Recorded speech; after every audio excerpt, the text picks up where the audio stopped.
Hello, everybody. Welcome to the Schizoid channel, and today I'm going to be talking to Max Derrat. Now, Yo.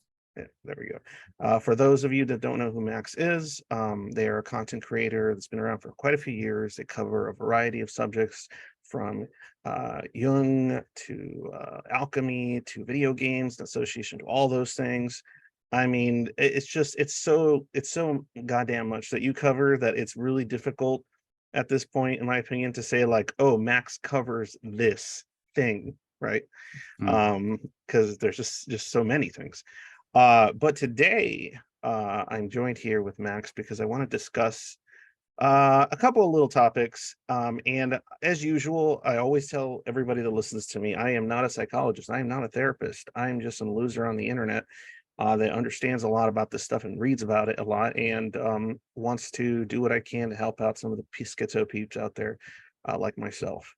Okay, so anything you want to say, Max, before we get right into the topic? Well, just in address, I just want to address what you were saying before about sort of what I do. I think it's fair to say that maybe the foundational part of my channel is video games and increasingly more in the last several months, anime. And then I Yeah, apply a that's why it's so variety of, much. yeah, but those are the two main focal points. But it's what you were just saying. There's a whole bunch of other things that I talk about in the context of video games and anime that it becomes a bit hard to categorize. Just that little addendum, but yeah. No, Great. thank you. I honestly, I consider it a good thing that there's such an amalgamation of topics and information, because to kind of focus on one specific view or perspective of anything is just kind of, it's lacking. And fortunately for you, your content is not any lacking at all. So God uh, bless you. it's it's full of stuff for everybody that's interested in anything relating to any of the topics you mentioned and beyond. In any case, so what I wanted to talk about today was having a little discussion where we can maybe build a little bit of a bridge of communication regarding like maybe some of the autistic experience and some of what I consider to be the schizo spectrum sort of experience. And when I say that, for those that know what I'm talking about, I'm usually referring to schizoids, schizotypals, schizophrenics, schizoaffectives, a variety of things along that class. So I'm not going to get back into that again. But what I did want to get into is the manner in which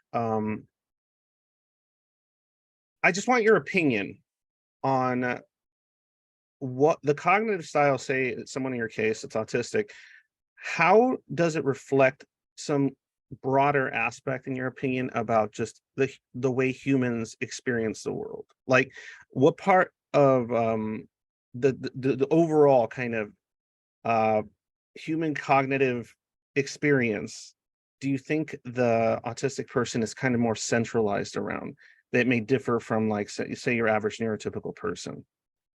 Do you Hmm. catch me?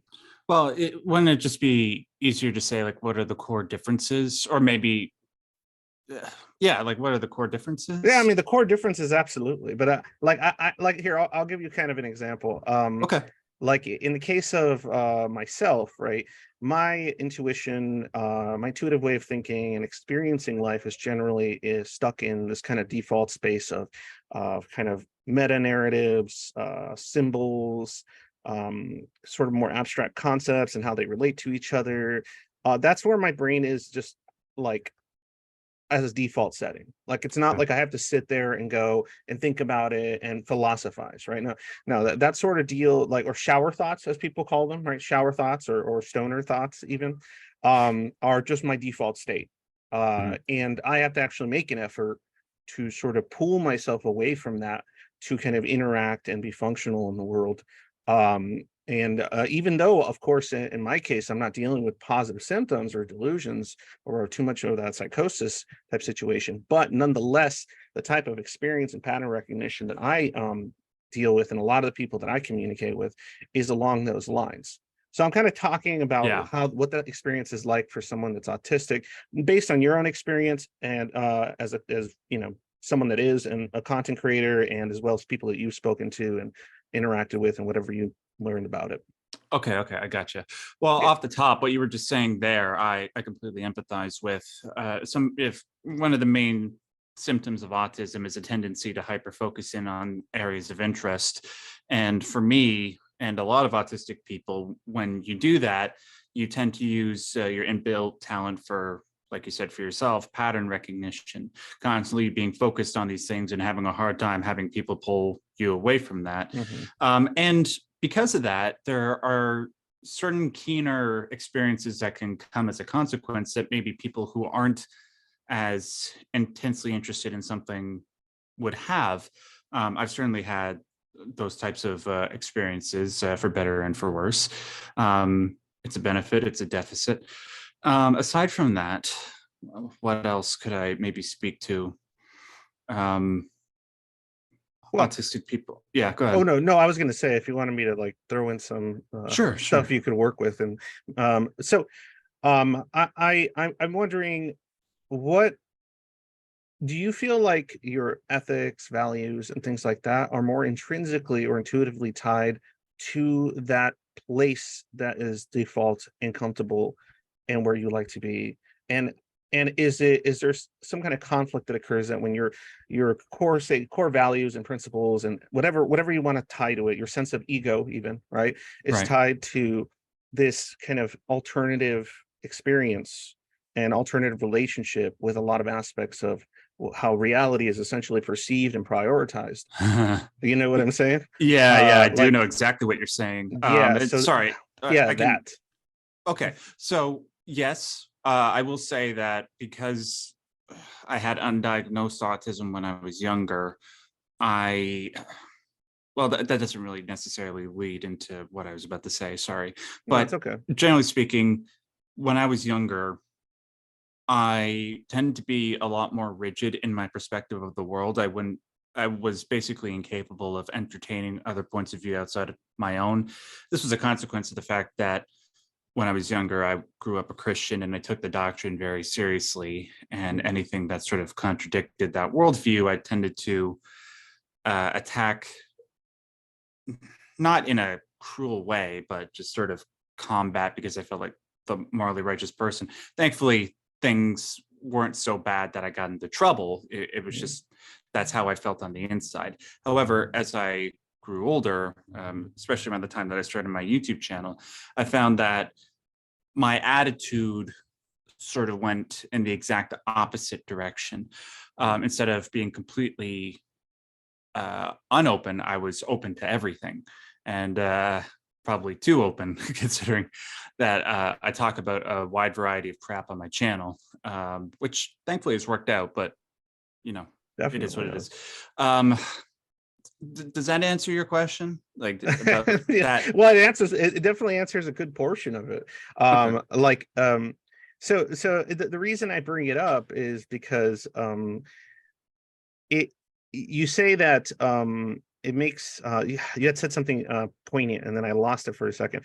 You said that the way you made yourself, oh yeah, you used to be rigid, right, with some of your perspectives and views when you were younger, right? Yes, and And that intensity and perspective was arguably fueled by my autistic temperament.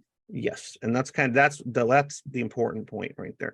So what's interesting about this is that from based on a lot of the interactions, because the thing is, because I interact generally with people that are on the schizo spectrum, more specifically schizoids more commonly, but there's also a lot of people that I interact with that are diagnosed autistic or were diagnosed autistic, then diagnosed schizoid, and so it gets really confusing for them, right?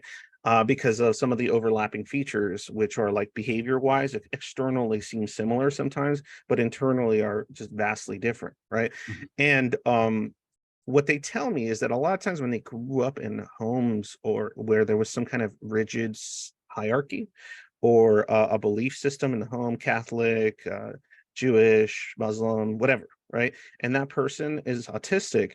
They generally, because they pay attention to so many of the concrete mechanical aspects of their everyday life, um, they kind of create a sort of a rigid system around what is essentially adaptable to their environment, what makes them the least uncomfortable, Yes, hurt yes. by others, stared at, paid attention to in ways that one doesn't want. And so it almost becomes like a form of like adaptation to the environment and less about actual Belief. belief. Yes, Yeah. yes. So I don't know if you agree with that. I'm guessing you Yeah, do. I do. Like the majority, the majority of the time growing up, I suppose the reason why I developed that rigid sense of morality is because I was just trying to do good by my parents and my elders and my professors, because that's what I was always told to do. And I was Mhm. told that, hey, if you kept doing this, you would be fine in life. Whereas around me, I just saw a whole bunch of kids rebelling and being obnoxious and interrupting the educational process, be it when I was in school or church or whatever. And but it took me until my later teenage years to realize that I was doing a lot of that as sort of a survival mechanism. I Mhm. should have been questioning a lot more the systems that people were setting up for me. And it took a long time before I can come to accept that a lot of what had been set up for me was not healthy. It nearly killed me, to be quite honest. And I had to build back up from rock bottom, essentially, to create something that did work for me and that I could live with. And thankfully I did. What's really interesting too is that that experience is actually fairly common, and I've heard Oh, this. big time.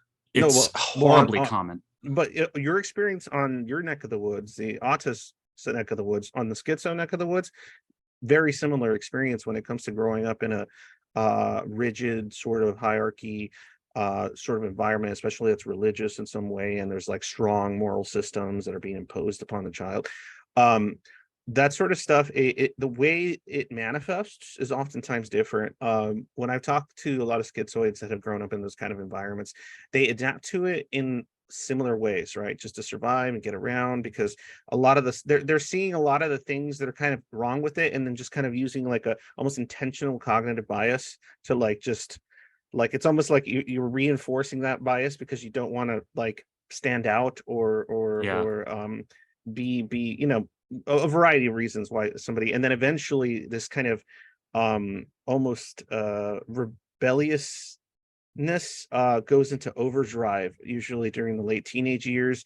And oddly enough, a lot of people that are schizoid, they don't really develop as strongly a lot of the negative symptoms or associated with, like, say, the antisociality aspects, or the or not antisociality, but the asociality. There you go. Mm, And some of the other things, like a lot of the depression and the anxiety associated to their place in the world and everything else, it starts developing more during those same teenage years, right? It's like yeah. some new chemicals get inserted, some new stuff starts going, and then brain development kicks off a little bit more there, and then all of a sudden, like, you're going, what the fuck am I doing, right?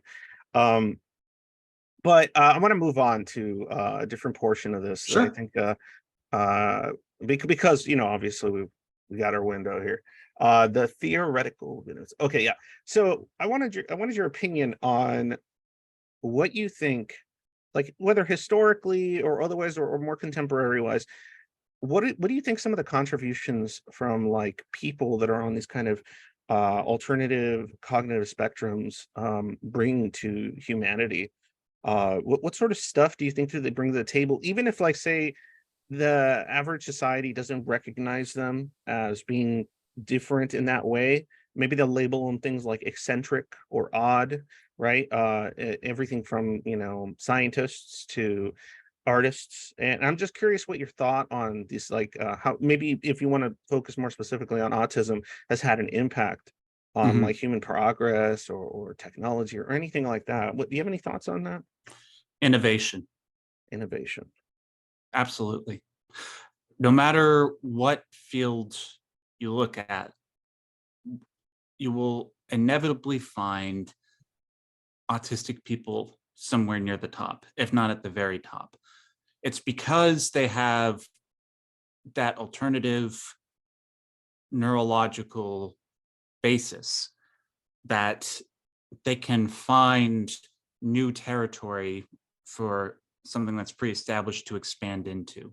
Hmm. So off the top of my head, do you know who David Byrne is?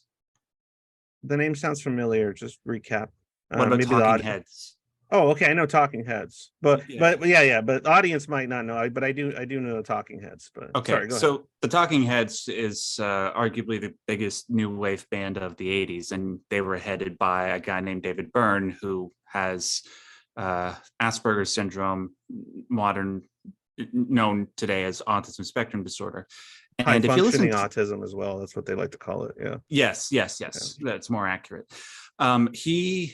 If you listen to any of the Talking Heads music or any of his solo music, it's very, very progressive. It rarely sounds like virtually anything that you've heard before or after, or even at the time. And you tend to see that type of ethic being brought to the forefront with anybody who's autistic anywhere. So, like, who's the biggest name in software development? Bill Gates. He has autism. Who's the guy who created computers? Alan Turing, autism, right? Where, and all the unsung people, right? absolutely. Yeah, there's like that's a thing that I would assume that most innovators that are autistic probably weren't all that interested, unlike some of the ones you mentioned, all that interested in any kind of publicity or social like ladder climbing, right? Maybe Right. most of them were just more or less fascinated with the subject matter that they were attached to and cared about. So I mean, I brought that up before, which is something that I consider rather tragic, is that you may have a neurodivergent individual that focuses all their love and passion into a subject matter that turns into an innovation that is unfortunately later used in some of the most let's just say terrible, horrible, disastrous ways. So I don't know how else to put it, if you know what I'm saying, right? The advent of a variety of terrible things probably came from the use of or almost, I don't want to say the corruption, but the use of this innovation that you're talking about being put into improper or hands a lot of the time. Not to get That's all true. pessimistic, but that's my style. So Well, I mean, look what they did to Alan Turing. Right. well, what did they do? Well, they took his research, and when they found out that he was gay, they put him on chemical castration. Yeah, just the way that they treat these types of people. I'm just looking at a list of famous people with autism. You know that Anthony Hopkins has autism. Explains so much. He's one of the greatest actors of all time. Well, that's why that's why I told you in the past, I've told you need to check out that movie that he's in. The geez, I can't remember what it's called. The one I told you about where he plays the head butler of a household. The father? No. It's an older one. An older one. Yeah, no, it's shoot. The Days Remains. Okay. That's an incredibly good movie. Some people cite that one as a half decent example of somebody that's probably schizoid, in a character that's kind of displays a lot of schizoid sort of behavior and privacy and inner world privacy and things like that. But I think he was able to capture that character so beautifully. Part of the reason is probably because he's an individual that's probably in many times in his life, like a lot of neurodivergent people, felt kind of alienated and distant from their environment. This is probably a stupid question, but have you seen A Beautiful Mind? Of course, yes. Okay, course. yeah, just making sure. Yeah, that's closer to. That's what's really interesting. But I'll save that conversation for another time, because like that movie brings up a lot of different questions that I think are really valuable, especially in both our necks of the wood when it comes to this stuff, right? Because he was essentially showing behaviors or what have you that would fall into either category in many ways, right? So he had both autistic behaviors, but also what would be considered obviously schizophrenic behavior and issues and positive symptoms and things like that. So that's why, but that's that's a whole nother can of worms, and we don't have time for it today. So no, you're good, but that's actually I might do maybe I'll do a video on that. Yeah, There you go. My turn. My turn to do video essays now. I'm not good at that. I can't do that. But people So may want to hear like somebody who actually has a similar affliction that John Candy has actually react to it. So, those types of videos are pretty popular on YouTube. I'd love to that's hear what you have to say. I mean, yeah, I mean, but I wouldn't be able to talk on positive symptoms, unfortunately. Well, Oh, fortunately, I okay. guess it would be the best. But I would definitely want to do that with somebody that does, and then maybe work with them in order to get a stronger perspective. But I can definitely relate to a lot of other aspects of it. Okay, so this is I don't know if I wanted to go right into this part, but I think I will. Actually, you know what? No, before we go into this last section, other question I had was this. Mhm. So you're obviously somebody that's into all kinds of media. So something like narrative creation and world building and theoretical futures and things like that is a pastime for someone like yourself. Yes. Yes. Okay. So and for myself as well. So the question I have is for this, and we can get a little silly with it. Um, what do you think what do you think a world in which uh all these forms of kind of neurodivergence and all their strengths and everything else were actually integrated into society in some manner, right? Where the neurotypical sort of majority rule idea was sort of set aside, and then everything was just kind of about get making the best out of the human condition and the human cognition and everything else. Like what sort of worlds do you think would come from that? Even it doesn't have to get too over the top or anything, right? But what sort of ideas do you think would be developed, or progress, or maybe even dystopias?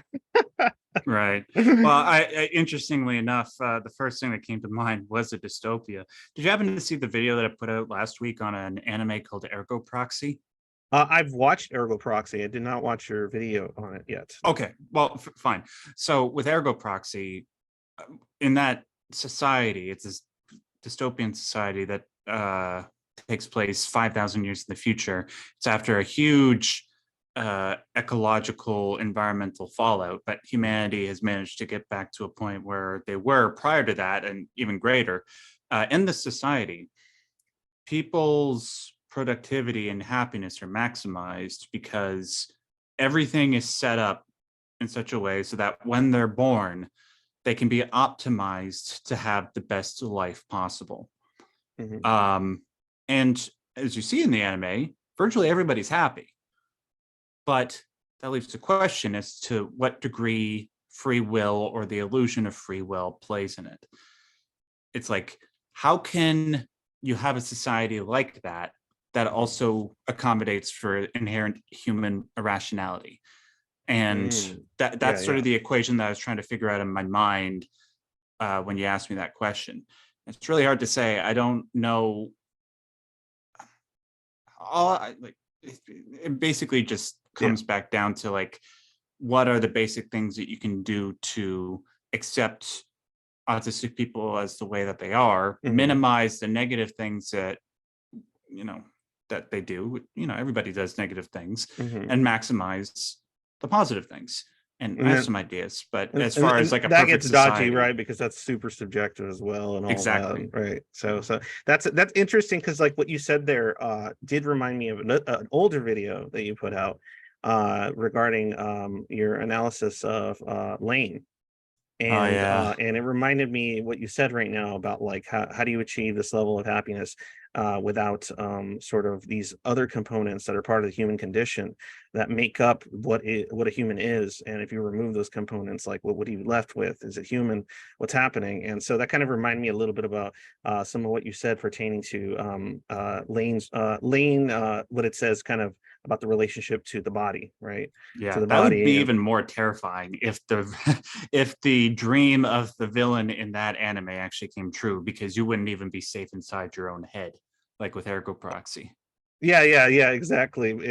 Lane is terrifying. That's why the part of the joke online with Lane too is that's why you should love Lane. She Love saved Lane. us. No, but love Lane for saving us from that horrible, disturbing, future for mankind that ending would have brought us, right? Yeah. At least in accordance to to the show itself. But it's just Lane's fascinating in that it's like on the internet it's essentially become a cult and a religion to some people. So, Yes. I don't know if you went down those rabbit holes, but it's No, I didn't know that. no, I there's know, like, there's actual like cults and actual groups that kind of use like certain like occult thoughts regarding technology, and also the a lot of that the Jungian stuff more literally.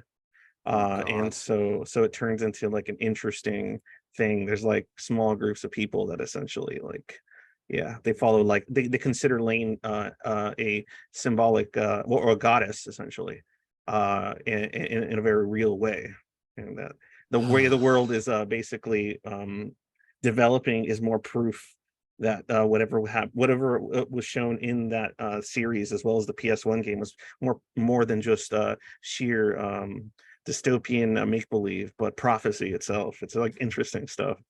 It's fun. It's fun. Rabbit holes are funny. Well, I mean, like, I don't doubt that some of the stuff that maybe some of the stuff that happens in that show could happen, but like stuff like as far as wireless connection to the collective unconscious as it exists within the internet by, what is it, the Yeah. Schumann frequency? Yeah, I the think it's Schumann called. frequency. Yeah, that's not happening, guys. Come on. Get Yeah, off the PCP. yeah. I mean, that might not be happening, right? But then I've heard people argue that, like, oh yeah, it can't happen via the Schumann resonance, but it can happen like this or like that, or with this new technology that's being developed, like we can actually make that sort of thing happen, and so on and so forth. Dude, you don't know the circles I run. I hear some interesting stuff, and I love listening to it all because it's I'm fun. morbidly curious. Oh, I hear a lot of things, man. From like that's why I enjoy your videos so much, because some of the stuff that you dabble in when it comes to like the way people are interpreting video games and stuff like that. Like the further you go down some of those rabbit holes, the weirder it gets. As far as like, you know, everything from tulpas to alchemy and everything else gets taken very, very seriously in some circles. It's not really being approached as a symbolic thing the way you usually do in your own People work. take it literally. Yeah, I think, you know what, I think I've seen a couple of comments, and I feel kind of responsible for fostering a couple of those types of people. But most of the time, you know, my audience, they understand what I'm getting at, and thank God for that. So Oh, well, whatever. that's good. So another thing here, because I do want to talk about one last thing, Sure. and then also hopefully maybe we can have like a little 10 minutes or so. I wanted to talk to you a little bit after. Sure. So the last part I wanted to touch on a little bit, right? Because these subjects, I know, I get it. Like when I sent you these questions, you're like, "Whoa, that's a lot." So I'm sure you saw them and you were like, "That is a lot to talk about." And I that's just how I am. And that the last thing I wanted to talk about is a little bit. Some people would consider a little woo woo, a little you know, it gets into like the occult and some metaphysical stuff and everything else, but that stuff's really really fun for me anyway, and I'm guessing it is for you. So what I wanted to talk about was a little bit about the video you had done on the Trinity, and then you did another video pertaining to the Dark Souls, and the you know, the whole 3 being perfect, 4 being the whole, and some of the alchemical aspects of that, Philosopher's Stone, so on and so forth, right? Do you want me to sort of provide a basis for people that Sure. might not know what we're talking about? Yeah, real So, simple. okay. I'll see. I'll try my best. So No, there's I'm this. kidding. Go ahead. Okay, so I'll do my best. So I'm sure we've all heard of a video game called Dark Souls, right? I have been doing a few videos of the last couple of years, sort of trying to prove to people that those games are predicated on a lot of occult ideas that draw from traditions like Kabbalah and alchemy and like general hermeticism and stuff like that. And one of the things that I talked about that in one of my more recent videos is an occult idea involving the numbers 3 and 4. And this is an idea that has been picked up on by the aforementioned Carl Jung and one of his greatest students, a guy named Edward Edinger. I did a video on this. Basically speaking, well, going back to Dark Souls for a second. In Dark Souls, there are 4 souls that appear at the beginning of time and are given to these 4 godlike beings. Well, 3 godlike beings. Three of the godlike beings get what are basically light souls, even though people point out sort of the terminological inconsistency with that, but just without getting into like very specific details, let's just go with that. There are 3 light souls, and the 4th of those souls is the titular dark soul. Now, when I heard this, it reminded me of something from the occult tradition about number symbolism. In the occult, there's a tendency to exclude a 4th element from a godlike hierarchy. So, for example, with the Christian Trinity, it's the Holy Trinity. It's the greatest of all Trinities, the most popular Trinity: Father, Son, and Holy Spirit. Well, does it exclude anything? Well, yeah, it excludes. Where's the feminine in that? How does evil play into that? And that's a pattern that you see. They're going to clip that. I'm just kidding. What? No, no, because you said, "Where's the feminine? Where's the evil?" I'm joking. Oh, I see. Yeah. Yeah, gonna clip that. No, it's a joke. No, yeah. Sorry, right. It's this is the problem with symbolic thinking. When you start without clarifying, people think that you're actually saying one thing when you're not. But trust me, just trust that I know what I'm talking about. This audience can do nuance and context. Don't worry. Yes, and misogyny is evil and sexism is evil and all that. Don't worry. Okay, so back to the point. For trinities, there are a lot of trinities in religions across the world, and what I and people like Jung and Edinger have noticed is that they tend to also exclude a 4th element, because the 4th element is supposedly inherently chaotic and disrupts the perfection of the Trinity, right? But the Trinity cannot be completely perfect if it doesn't somehow make room for that 4th chaotic element. And that's going back to the language that you just used a second ago. That's why 3 is considered a perfect number, whereas 4 is considered a whole number. It's perfect because it excludes the thing that would make it disrupt it, make it imperfect, but it's not whole. Yes. So it's I theorized in regards to Dark Souls that even though the Trinity, the 3 light souls as held by Gwyn, the Witch of Izalith, and Gravelord Nito is quote unquote perfect, it excludes the 4th soul, which emerged from that perfect unity at the beginning of time. And that perfect unity won't be reestablished until the light and the dark can come together again. That's a really, really big simplification of a really, really complicated topic. Well, that's why I tell people watching, go to Max Derrat's channel, check out those videos and any other videos they have there. They go into it in far more detail than they could do justice right here on my little show. Right. So with that established, let's further complicate it by introducing absolutely. So what I wanted to get into next, and pertaining to what I just finished saying, is how that ties in to human kind of cognitive experience, right? And like I said, it gets a little funky, but I have my own ideas that I think are fun. So a lot of what is in the occult, a lot of the symbolic language and the metaphors and everything even you just spoke about regarding the Trinity, and even the fact that these sort of themes are still being recreated and over and even modern games and media and everything else, right? Games, I feel like games touch on this in a very kind of intimate way, because it actually forces you to interact with the very ideas on a very kind of more, not tangible, but you know what I'm saying. You're actually like interacting with it. You're not just reading occult literature, right? You're actually seeing ideas be put forward in front of you that you interact with it to whatever degree you want to argue, right? And so what I wanted to mention is, or what I wanted to talk about is that with all that in mind, if the occult and everything else is just symbolic language for what is the human experience, right? I oftentimes think that a lot of the symbolic language is just merely a description of like the actual cognitive experience of humankind, or their relationship with reality itself and the brain, right? So I'm curious as to like, do you, well, like I said, this gets weird. I almost see the autistic to equidistant, or in between both poles, to schizo spectrum of thinking, right? From concrete to abstract thought, these kind of default ways of thinking that occurs for outlier peeps like myself and you.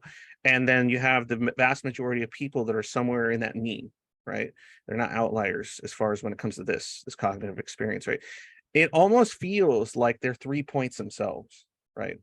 For me, it rings the number 3, right? And similarly to what you discussed with the dark soul and everything else, it also reminds me of an element that is being excluded. And I feel like that element is what would allow all of these things to kind of function, not function well, but to actually intermingle, right? So this kind of chaos that may come from it.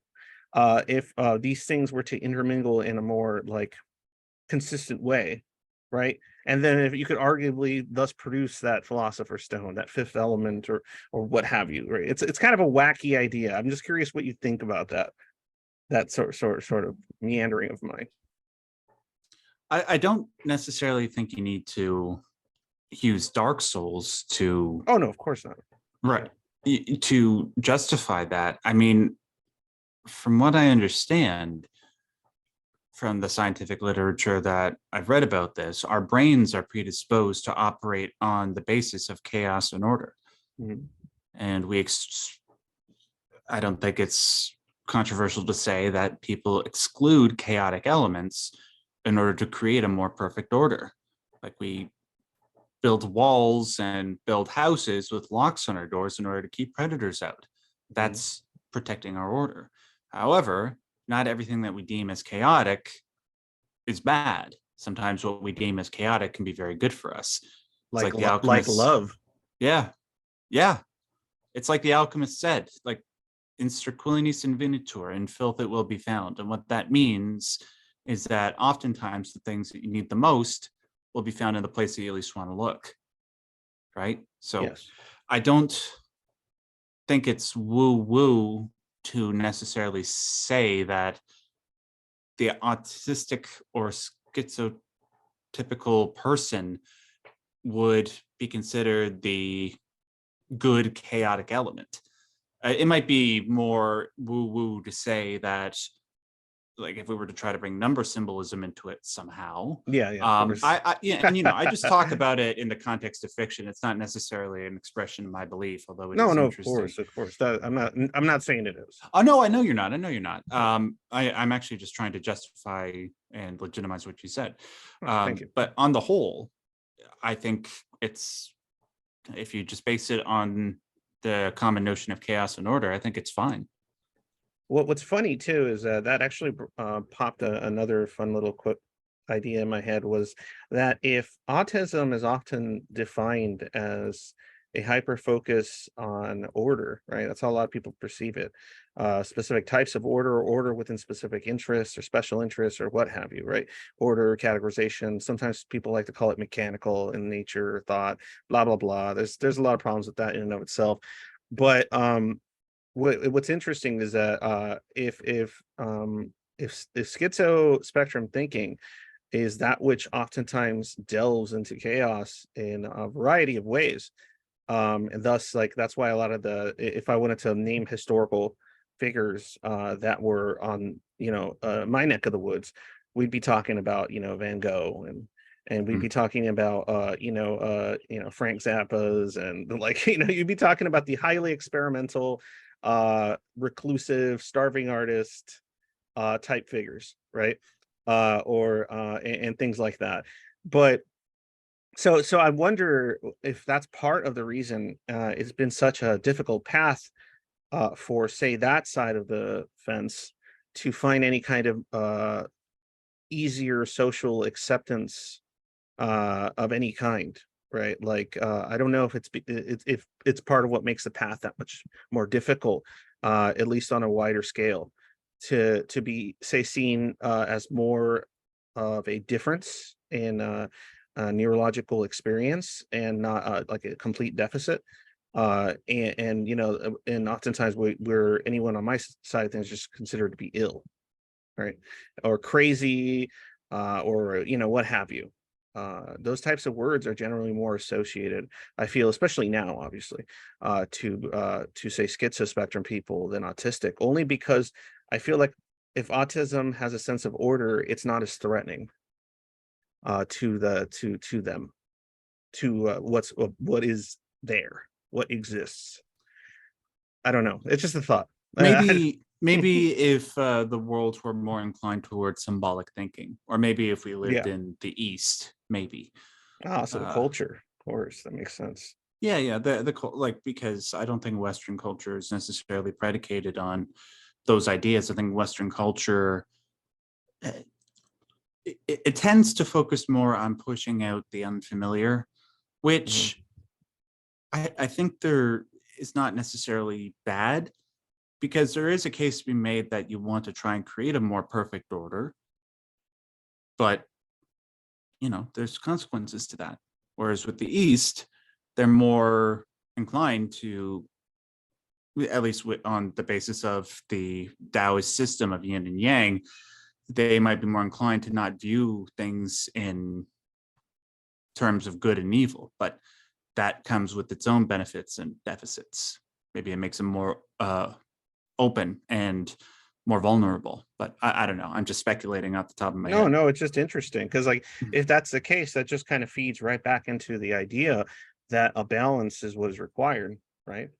So, in order to basically have a acceptable level of, say, symbolic thinking, and an acceptable level of highly sort of concrete thought, and more system or mechanical thinking about things, and then whatever is in between, and then having some sort of intermingling of that would be and it's funny because on a cultural level, a lot of people argue this. They'll say, well, if the East would take more of the West and the West would take more of the East, we would start seeing some positive cultural changes for everyone. And it's just funny because it's just, again, it's all the same balance. It's all trying to make something out of this Yeah, fucking insanity. But I agree. yeah. Good. I'm glad you do. Well, in any case, I think we covered everything for the most part, at least to the degree that we can here.